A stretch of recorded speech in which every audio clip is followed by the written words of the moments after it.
میرے حضور مدینہ المنورہ کی گلی سے گزر رہے ہیں تو ایک محل نما مکان بن رہا تھا. تو آقا کریم علیہ السلام نے گزرتے رک کے پوچھا یہ کس کا ہے؟ تو کسی نے کہا فلاں انصاری کا. حضور گزر گئے. کسی نے جا کے اسے بتایا حضور گزرے تھے، تیرا مکان دیکھا تھا. حضور کے چہرے پہ مسرت کے آثار نہیں آئے. انہوں نے کہا ہاں بالکل. خیر انہوں نے کدال پکڑا اور مکان کو زمین کے برابر کر دیا. 2-4 دن کے بعد حضور کا پھر دوبارہ گزر ہوا تو دیکھا ملبے کا ڈھیر پڑا ہے. تو حضور رک گئے.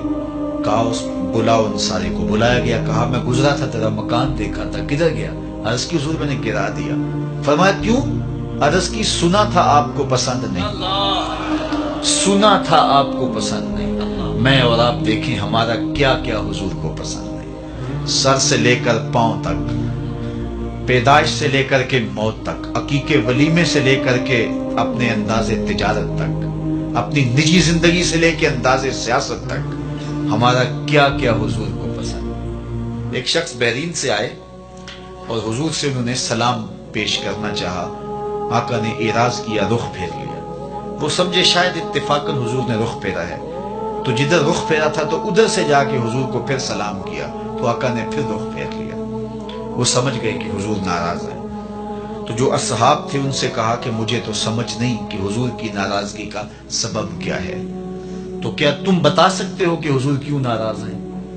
انہوں نے غور کیا تو کہا یہ تم نے سونے کی انگوٹھی پہنی ہے تو اللہ کے محبوب اس کو حرام فرما چکے ہیں اور جہنم کا انگارہ قرار دیا ہے، تو اس وجہ سے حضور ناراض ہو سکتے ہیں. ہمیں تو یہی سبب لگتا ہے. تو وہ آگے بڑھے اور انگوٹھی اتارتے ہوئے حضور کو پیش کرتے ہوئے کہا حضور کیا اس وجہ سے ناراض ہیں؟ تو آقا کریم نے اس کو پکڑا اور یوں پھینک دیا.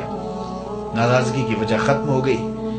اللہ اکبر. کئی لوگ وہ سونے کی چین ڈال لیتے ہیں اور مختلف انگوٹھیاں ڈال لیتے ہیں. بلکہ میں نے ایک شخص کو دیکھا کہ اس نے جو ہے وہ ایک کڑا ڈالا ہے. تو میں نے کہا کہ یہ کیوں ڈالا ہے؟ تو وہ کہنے لگا یہ مدینہ شریف سے آیا ہے. میں نے کہا مدینے والے نے تو منع کیا ہے، انہوں نے تو روکا ہے.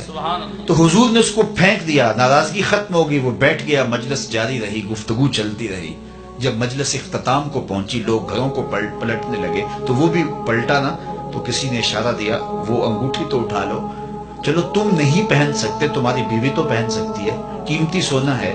تو اس نے کیا کہا؟ واللہ لا آخذہ وقد طرحہ رسول اللہ صلی اللہ علیہ وآلہ وسلم. اس نے کہا اللہ کی قسم میں اسے کبھی بھی نہیں اٹھاؤں گا جس کو میرے رسول نے پھینک دیا. تو میں اور آپ دیکھیں کہ ہم کہاں کھڑے ہیں.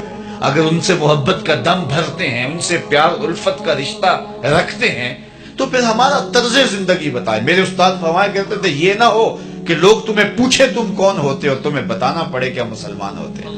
یہ دیکھو مذہب کے خانے میں اسلام لکھا ہے. صاحب فرمایا کرتے تھے نہیں، نہ کسی کو پوچھنا پڑے نہ تمہیں بتانا پڑے.